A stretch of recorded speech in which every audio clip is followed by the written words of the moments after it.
ಹಿರಿಯೂರು ಗ್ರಾಮಾಂತರ ಪೊಲೀಸರಿಂದ ಮಿಂಚಿನ ಕಾರ್ಯಾಚರಣೆ, 29 ಜನರ ಬಂಧನ, 23,600 ರೂಪಾಯಿ ವಶ, 8 ಪ್ರಕರಣ ದಾಖಲು.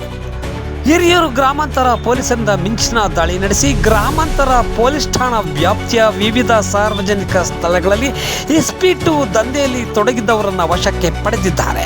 ಚಿತ್ರದುರ್ಗ ಜಿಲ್ಲಾ ಎಸ್ಪಿ ರಂಜಿತ್ ಕುಮಾರ್ ಬಂಡೂರು ಇವರ ಮಾರ್ಗದರ್ಶನದಲ್ಲಿ ಹಿರಿಯೂರು ಗ್ರಾಮಾಂತರ ಪೊಲೀಸ್ ಠಾಣಾ ಪೊಲೀಸ್ ಇನ್ಸ್ಪೆಕ್ಟರ್ ಆನಂದಪ್ಪ ಇವರ ನೇತೃತ್ವದಲ್ಲಿ ವಿವಿಧ ಕಡೆ ಇಸ್ಪೀಟ್ ಅಡ್ಡೆಗಳ ಮೇಲೆ ದಾಳಿ ಮಾಡಲಾಗಿತ್ತು.